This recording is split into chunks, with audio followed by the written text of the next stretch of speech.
Boa tarde uma vez mais, estamos de regresso para um novo momento do eHealth Summit, neste segundo dia e segunda parte dos trabalhos que decorrem durante toda esta tarde.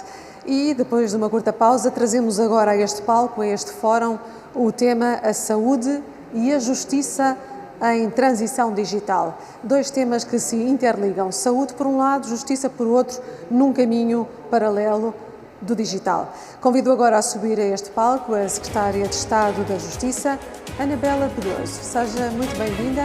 Traz-nos aqui um tema importante, um tema de futuro. Estamos atentos, ansiosos por ouvi-la falar de justiça e de saúde. Seja bem-vinda. Muito obrigada, muito obrigada. Então, muito boa tarde. E de facto diz muito bem como é que a justiça e a saúde e a justiça se misturam neste processo. Bem, se calhar eu acho que começando por dizer exatamente, começando por um filme. Não sei se algum dos presentes ou aqueles que estão a ver-nos por streaming viram o filme Interstellar. Este filme marcou-me na altura.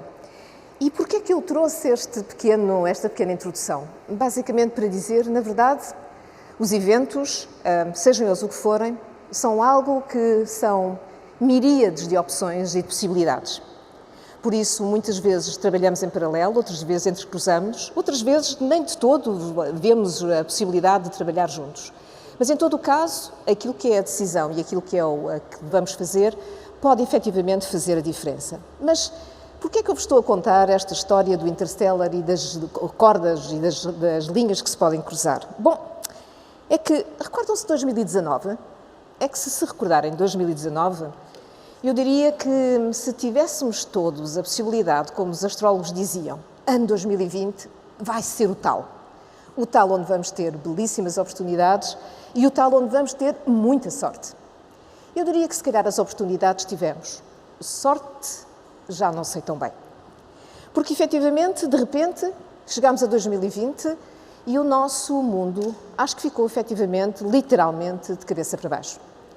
E esta noção de estarmos de cabeça para baixo levou-nos ainda a ponderar uma outra coisa. E o que é que vai ser a minha vida? A minha vida enquanto ser individual, que estou em casa, que passo a trabalhar em casa, que tenho filhos e os filhos passam a trabalhar e a estudar pela via eletrónica, que até para ter o meu momento cívico de apresentação de parabéns, de alegria, do que foi inclusivamente até o 25 de Abril, tenho que me reinventar, tenho que fazer de forma diferente.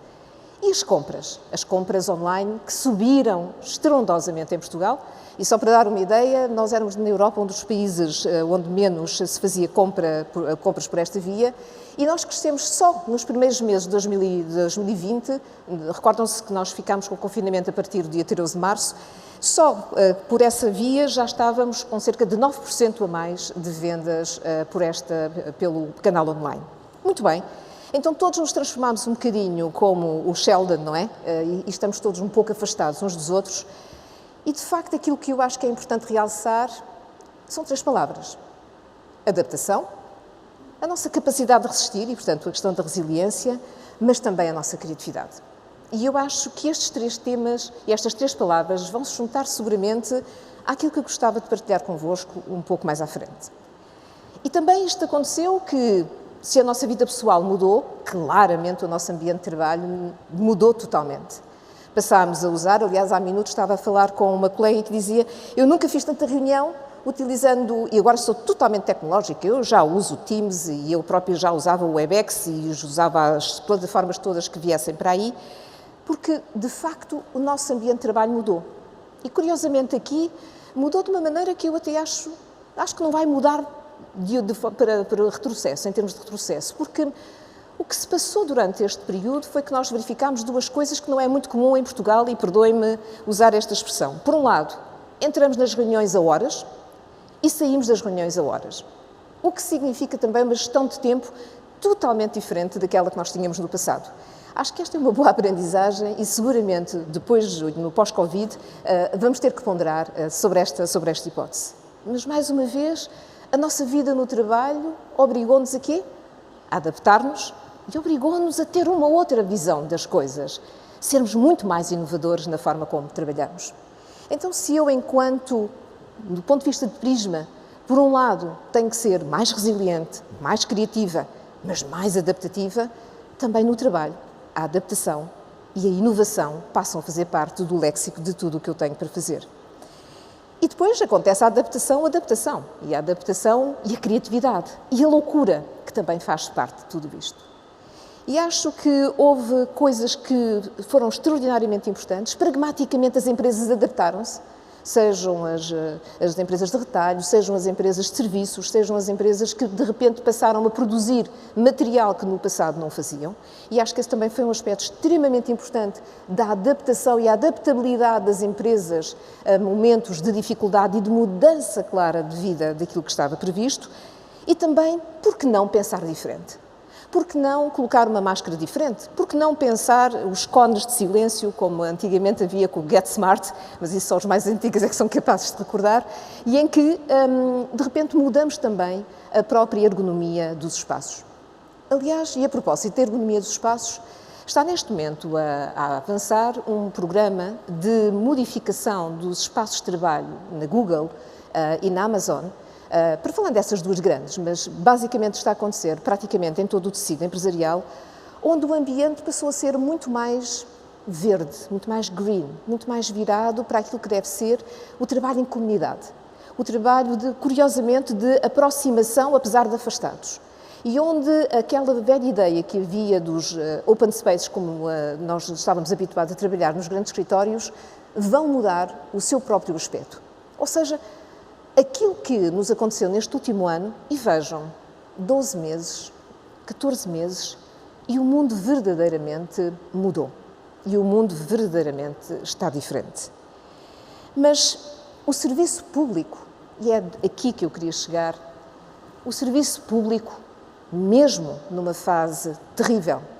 Aliás, tenho o gosto e o privilégio de hoje estar num dos locais onde foi mais evidente que se os serviços de saúde não estivessem capazes de responder a este momento dramático que estávamos a viver, eu diria que Portugal podia ter-se sobrado. E por isso, o meu agradecimento enquanto cidadã, o meu orgulho enquanto funcionária pública e, acima de tudo, a qualidade do trabalho que todos produzem, todos os dias, a qualquer hora do dia e da noite.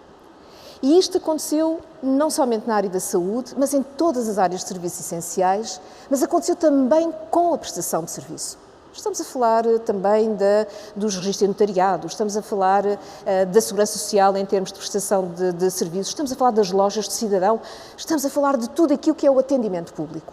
E o atendimento público em Portugal, efetivamente, não parou. Teve que se adaptar, mais uma vez, teve que ser até criativo na forma como passou a prestar serviço, mas parar, não parou. Por isso, recordam-se quando se começou a campanha do Estamos On, a ideia era exatamente esta. Portugal está cá, os serviços públicos estão cá e o cidadão português não é abandonado à sua sorte, que era um dos aspectos que eventualmente poderia acontecer. Mas a Justiça também não parou. E a Justiça adaptou-se, com alguma dificuldade, também confesso, mas adaptou-se rapidamente a poder responder. Provavelmente são capazes de não saberão com certeza. Em mês e meio, nós montámos 600 salas de audiência virtuais. E poderão dizer, sim, mas isso é uma coisa só de montar lá um computador e meter uma câmara. Sabem bem que não é só isso. Há todo aquilo que, aliás, eu estava a ouvir o último painel e dizia, faltam-nos duas coisas. Falta-nos, muitas vezes, a literacia digital para poder usar e até a educação de quem está e que não sabe como é que se tem que comportar. E, portanto, esta mudança de paradigma até num tribunal passou a ser, efetivamente, uma mudança grande. E eu diria que, se calhar, será uma mudança estratégica para o futuro. Mas não foi só nos tribunais que a coisa mudou. Nós rapidamente conseguimos também avançar para a área das conservatórias e até os julgados de paz passaram a ter também meios para poder tratar da mediação através destes mecanismos de acesso à distância. Mas a verdade é esta, quando em maio, mais ou menos, já estávamos com cerca de 33,4% dos nossos trabalhadores em teletrabalho, a mudança foi radical. Nós não sabíamos, nessa altura, como lidar e monitorizar toda esta componente de trabalho.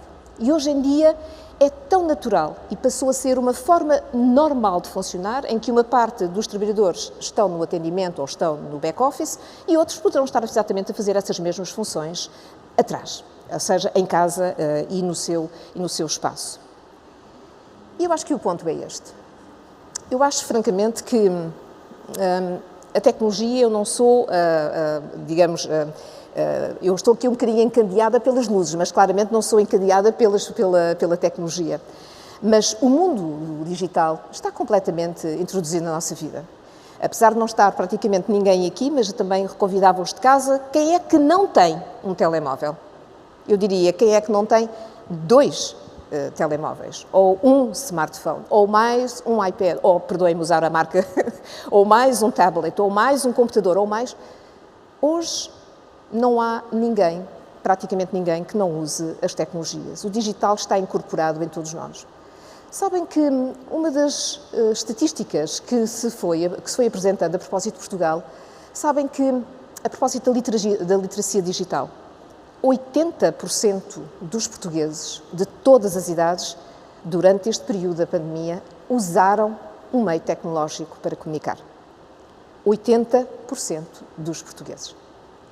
E isto também nos leva a uma outra componente, agora associada ao setor público. A área das tecnologias de informação é uma área difícil. É uma área onde às vezes temos até dificuldade em comunicar. A forma como às vezes os informáticos falam, a tipologia à moda antiga do informático e do não informático, hoje somos todos basicamente trabalhadores nas mesmas áreas, mas a forma como nós impactamos no contexto da tecnologia muitas vezes não é reconhecida nem é vista como sendo importante. E eu diria que, e atrevo-me a dizer, que talvez só durante a pandemia é que no setor público efetivamente se interiorizou a importância das tecnologias. E isto significa uma mudança também radical do paradigma até no contexto do investimento. E desse ponto de vista também falarei só mais um pouquinho aqui, um pouco à frente. E isto também para vos dar esta ideia, que é o desafio maior que nós temos enquanto servidores públicos. Na verdade, com a pandemia, o que aconteceu é que a sociedade praticamente antecipou aquilo que era a adoção das tecnologias. E neste momento considera-se que é praticamente 3 anos, avançaram 3 anos naquilo que é o uso de tecnológico. Como eu dizia há pouco, 80% dos portugueses usaram e usam a tecnologia para poder comunicar e agora já para comprar também produtos para casa. Então, isto significa que a sociedade está a mudar. Que aquele conceito de literacia digital que nós tínhamos no passado também tem que ser revisitado. Também temos que olhar de forma diferente. Também temos que perceber melhor o que é que significa o saber ou não saber usar as tecnologias. Eu diria que o problema maior que nós temos, e este, perdoem-me, talvez seja o nosso maior desafio para o futuro, é que a questão não está no uso da tecnologia, aquela que nós usamos no dia-a-dia.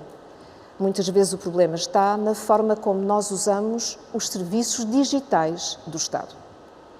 E a forma como os serviços digitais do Estado estão feitos, estão preparados, estão desenvolvidos e que muitas vezes não estão de acordo com aquilo que é a usabilidade, nem estão de acordo com a acessibilidade dos cidadãos. E as pessoas aborrecem-se, porque estão habituadas à simplicidade daquilo que é do seu meio tecnológico que usam e chegam ao serviço público e têm dificuldade na utilização dos serviços online. E eu acho que este é o desafio maior que nós temos, mas também é um desafio que pode, efetivamente, ter uma resposta, e espero eu, uma resposta positiva.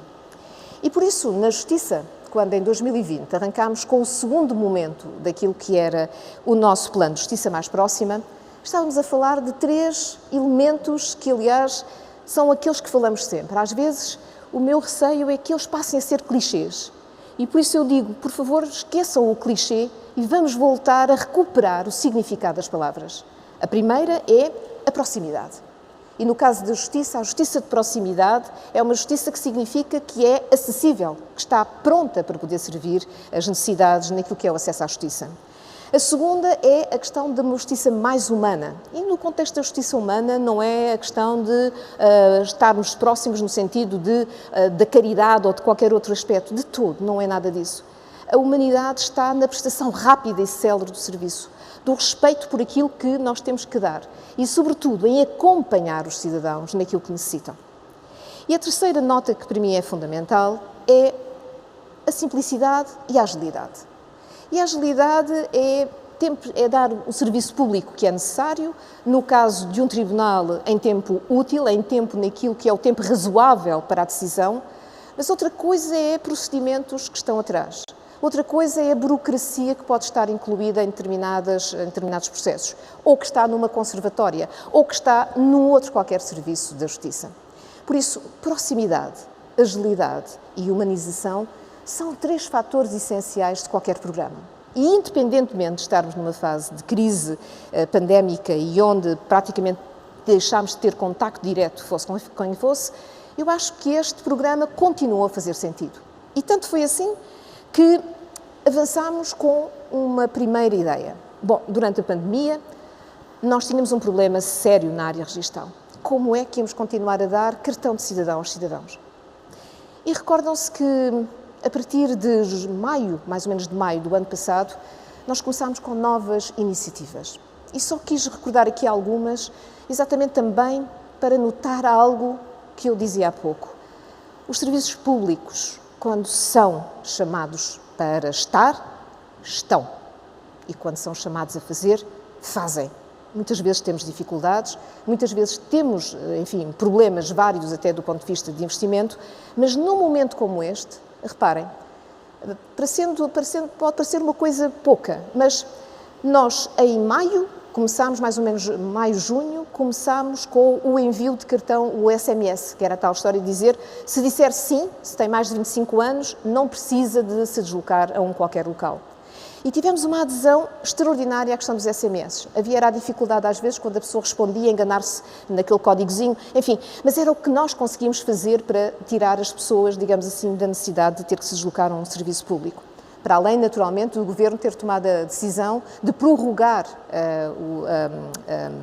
a caducidade do cartão de cidadão. Mas, em todo o caso, só deste período nós enviámos e recebemos cerca de 1.700.000 SMS. Mas não era suficiente. E por isso atrevemos-nos um pouco mais à frente a preparar um primeiro projeto que era o projeto de poder o cartão de cidadão não ser levantado na conservatória ou na loja, mas ser entregue em casa. E nós começámos com esse projeto exatamente porque já estávamos com uma acumulação muito grande de cartões nas conservatórias e que sabíamos que não havia grande possibilidade de os poder fazer chegar ao cidadão.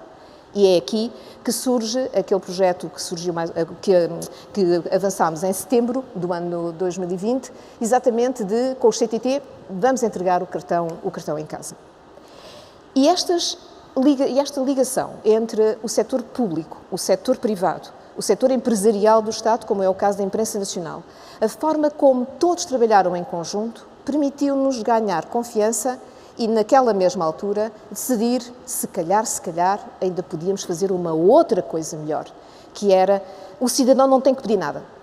É o Estado que vai e diz, olha, o seu cartão está quase a caducar, receba já aqui a sua carta PIN e, se não tiver dados para alterar, não faça mais nada. Espere só pelo seu cartão em casa. Já agora não se esqueça de pagar. É a única coisa que lhe pedimos. E esta mudança de paradigma foi exatamente aquilo que nós fizemos já no princípio deste ano. E, nesta altura, vejam só, o modelo está fechado a pessoas com mais de 25 anos que não têm alteração de dados. Mas são 70% da população portuguesa. E se eu conseguir chegar aos 70% da população portuguesa, eu diria que os 30% restantes poderei dar-lhes outra tipologia de serviço que é necessária, seja os menores, sejam pessoas que precisam de alterar dados, seja a possibilidade de desmaterializar ainda mais esse momento de alteração, mas para já eu consigo impactar na vida de pessoas que não, de outra forma, teriam que se deslocar a uma conservatória ou a um lugar de atendimento. E isto acontece em Portugal, como também está a acontecer no estrangeiro. Nós temos tido um projeto de grande parceria com os nossos colegas dos negócios estrangeiros e os consulados hoje já recebem os cartões e depois eles enviam para casa dos nossos concidadãos que estão por esses países. Eu acho que o que se passou neste período e a oportunidade que também foi de mudar também está ligada àquilo que é mais importante. Afinal, nós estamos cá porque alguém precisa de nós. e efetivamente precisa de nós para quê? E este foi o primeiro projeto que nós lançámos nesta altura de pandemia. E o segundo foi um que tem muito a ver com a saúde. Foi com a saúde que o fizemos pela primeira vez. Há alguns anos atrás, eu diria já há bastantes anos, lançámos uma iniciativa que era Nascer Cidadão. E o Nascer Cidadão permitia que um oficial de registros estivesse nas maternidades e pudesse fazer o registro dos bebés assim que nasciam. Foi, de facto, uma inovação brutal. E mais inovação ainda foi quando, há coisa de 4 anos, colocámos a possibilidade, nasce online, faz o registro de nascimento, na maternidade e faz logo o pedido do seu cartão de cidadão. E por isso era já nascer com cartão de cidadão. Com a pandemia, infelizmente, este serviço fechou nas maternidades. E nós lançámos mão de uma decisão que era fundamental. E aqui, mais uma vez, estamos a falar de como é que às vezes precisamos de pensar diferente, agilizar e dizer, olha, podemos não estar a ver tudo, mas alguma coisa temos que fazer. E numa semana, e meus caros, verdadeiramente foi numa semana, o Serviço de Registros e os nossos serviços também informáticos prepararam e pensaram numa solução que permitia o cidadão, o pai e a mãe, poderem fazer o registro do bebê na internet. É óbvio que não servia a todos os utentes, mas pelo menos tínhamos uma certeza que não havia nenhum bebê que não estivesse registado em Portugal. E este serviço foi de tal forma importante que passámos também a fazê-lo no estrangeiro. Avançámos com alguma cautela, primeiro em França e no Reino Unido, e agora vamos estender para outros países. O que significa que uma medida de emergência e de recurso passou a ser uma medida importante e que vai ficar naquilo que são a disponibilização de serviços online da área da justiça. E isto para dizer que, quando, passado todo este período mais difícil que tivemos, surge esta possibilidade que veio com o plano de recuperação e resiliência, a justiça ficou com uma questão fundamental. Primeiro, era a primeira vez, e confesso-vos que trabalho no Estado há muitos anos e nunca me recordo de termos tido um valor tão elevado para poder fazer efetivamente transformação. Não é informatização, reparem. Não estou a falar de informatizar, eu estou a dizer transformar. E transformar é uma coisa muito mais complexa do que informatizar, deixem-me dizer-vos. Mas sabem isso melhor do que eu. Mas aquilo que nós pretendemos é, para já, baixar aquilo que é fundamental. Baixar as pendências nos tribunais, ter uma forma mais fácil até de conseguir controlar o tempo médio dos processos que estão nos tribunais, baixar as barreiras e terminar com algumas das barreiras que estão associadas ao investimento, reduzir burocracia. Sim, porque de facto ainda temos, perdoem-me usar o termo, mas ainda temos alguma gordura que está ligada, portanto, a processos tradicionais de saber fazer e, sobretudo, podermos apoiar aquilo que eu acho que é fundamental. Que o tecido empresarial português tenha uma base e uma forma mais livre de poder trabalhar e com segurança, mas também ao mesmo tempo cumprindo os requisitos que são necessários. Por isso, ao mesmo tempo que queremos baixar, também queremos subir. Esta noção do digital por defeito, esta noção de criar maior resiliência nos sistemas de informação que hoje temos, aquilo que podemos também agilizar em termos de processos associados às empresas e, nomeadamente, as insolvências. E com este pano de fundo, aquilo que aconteceu foi nós conseguimos, e o Estado português entendeu por bem, avançar com um programa que permitisse à Justiça, com cerca de 269 milhões de euros, com 126 projetos que alguns deles já estavam pensados no contexto de justiça mais próxima, avançar para o verdadeiro programa de transformação digital na justiça. E acho que estes 4 tópicos que estávamos a falar há pouco, com maior digitalização, mas também com maior simplificação, com maior segurança, com maior simplicidade, reutilização de processos e de serviços, a possibilidade de trabalharmos em cooperação com os outros organismos e com as outras entidades públicas, eu diria que é por aqui que tudo vai funcionar. Mas falo aqui numa palavra que é a palavra que eu gostaria de terminar a minha apresentação para vos referir. Experimentação. E deixa-me só dar-vos nota. Em abril, nós tivemos a nossa conferência de alto nível sobre a justiça e o tema, mais uma vez, era um tema um pouco clichê, digamos assim, que era a justiça centrada nas pessoas. E esta questão de usarmos a palavra justiça centrada nas pessoas, aquilo que pretendíamos era dizer, vamos lá desmontar esta frase e verificar o que é que nós podemos fazer a esse nível. E é aqui que convidámos o Richard Susskind, que estando connosco, disse, quanto a mim, a frase essencial que marcou toda a conferência. Se nós queremos efetivamente fazer diferente na área da justiça, mas eu atrevo-me a dizer, eu acho que para todos os serviços servirá aquilo que ele diz, mas se nós queremos efetivamente mudar esse paradigma, acho que não podemos continuar a automatizar os procedimentos existentes. Precisamos de olhar de forma diferente, de fora para dentro, e efetivamente saber porque é que o estamos a fazer. E esta mudança de paradigma que ele aplicava de forma muito concreta à justiça, eu acho que tem tudo a ver com aquilo que outras pessoas também que estavam na conferência foram dizendo. Que precisávamos de pensar de forma completamente diferente, que precisávamos de ter a possibilidade de experimentar formas também de olhar diferentes, que precisávamos de ter, eu diria, novos compromissos, convergência de pensamento dentro e fora da administração, mas sobretudo colaboração e uma nova cultura. E acho que, para nós, a concretização do PRR vai ser o maior desafio que nós vamos ter nos próximos anos. Porque todos vamos precisar, primeiro, de saber exatamente com quem, como e porquê é que vamos fazer. E esta componente da governança não é uma coisa simples. A outra tem a ver com a preparação. E a preparação não é só ter gestão de projetos. É as pessoas saberem porquê é que estão a gerir os projetos. É as pessoas saberem controlar projetos. É as pessoas terem a tal literacia que falávamos há pouco e que precisamos de olhar para dentro da própria organização. E precisamos de organizações mais robustas para o poder fazer. Mas também precisamos de uma outra coisa. Precisamos de desenhar os nossos processos, precisamos de desenhar os nossos projetos de forma diferente. Nós não podemos demorar 10 anos a desenvolver uma aplicação informática.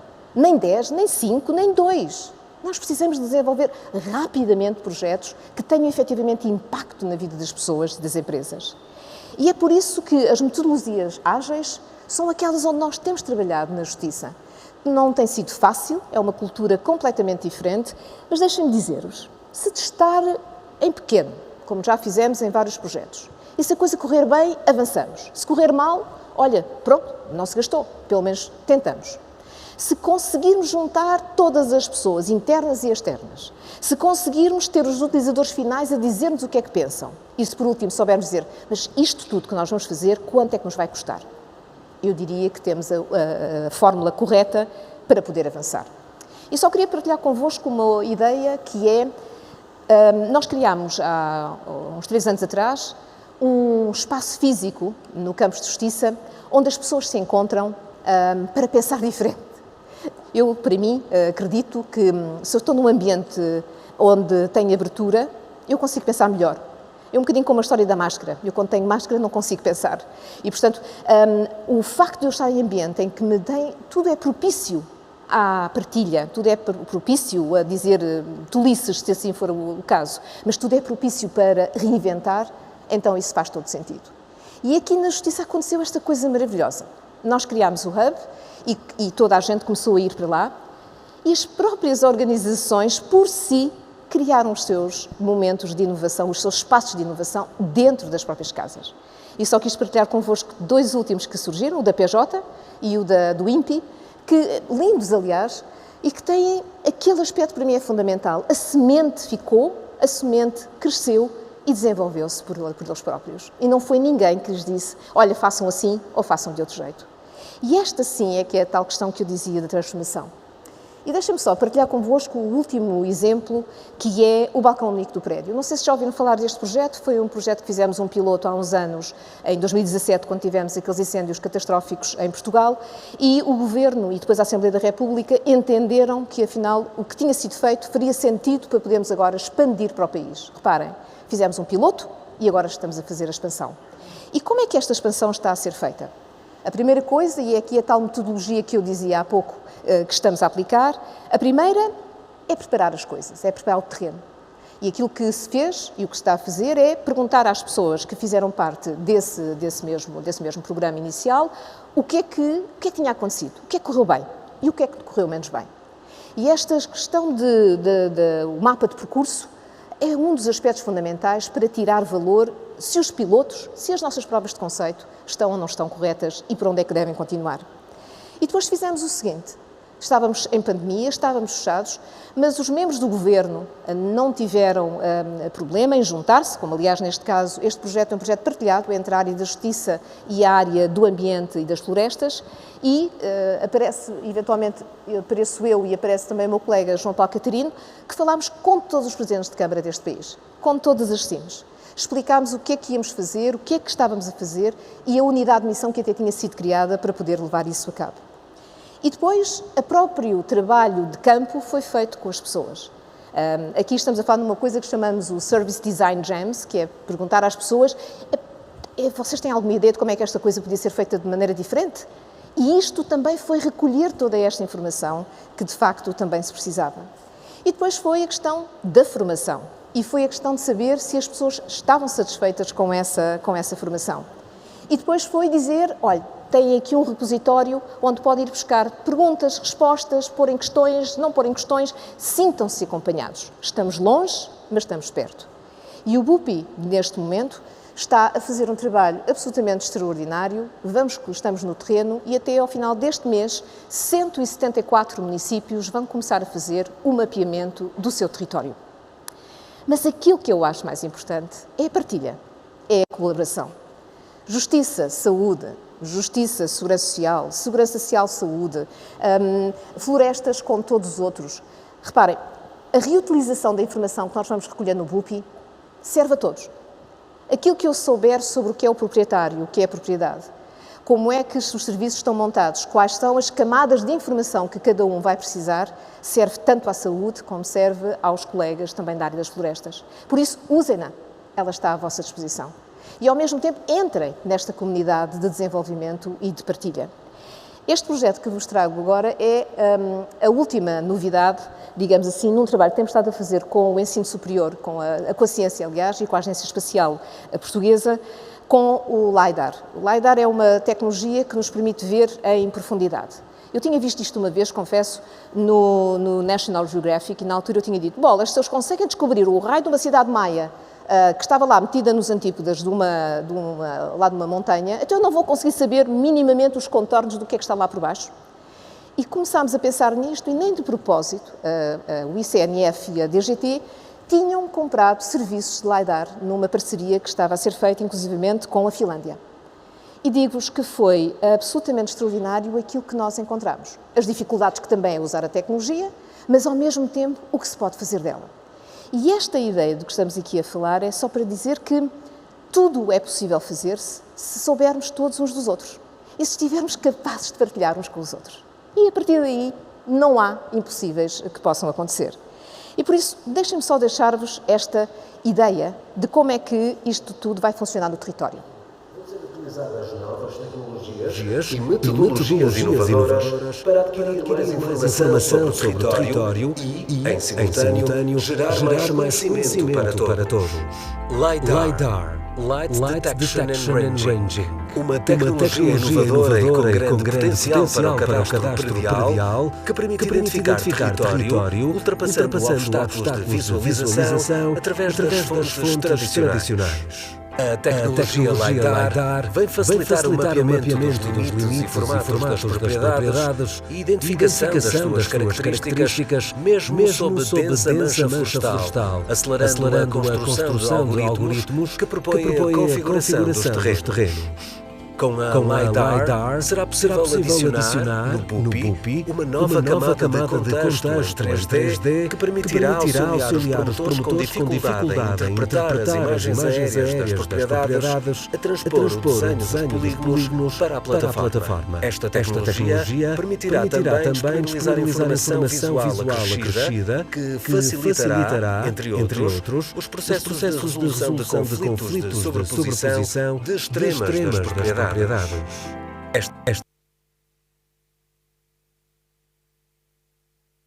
Bem que ficámos aqui, porque não vale a pena, o resto é, na prática, aquilo que é a grande visão que temos para o futuro, Mas aquilo que é mais fundamental é não temos que ter complexos em usar a tecnologia, nem temos em ter complexos em experimentar novas tecnologias. Aquilo que nós devemos ter complexos é não ousar fazer diferente.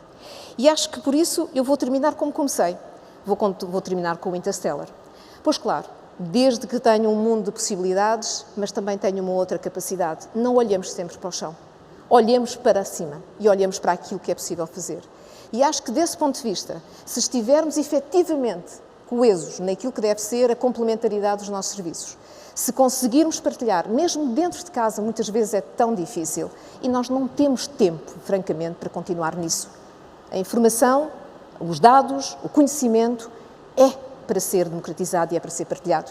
E quanto mais partilharmos, mais ganhamos todos. Mais ganha o nosso país. E, sobretudo, mais ganhamos nós enquanto indivíduos e enquanto coletivo. E acho que esse é que é um dos aspectos fundamentais. Estamos com a tecnologia, mas estamos, sobretudo, com as pessoas e para as pessoas. Justiça, saúde, mais uma vez juntos. Muito obrigada e até sempre.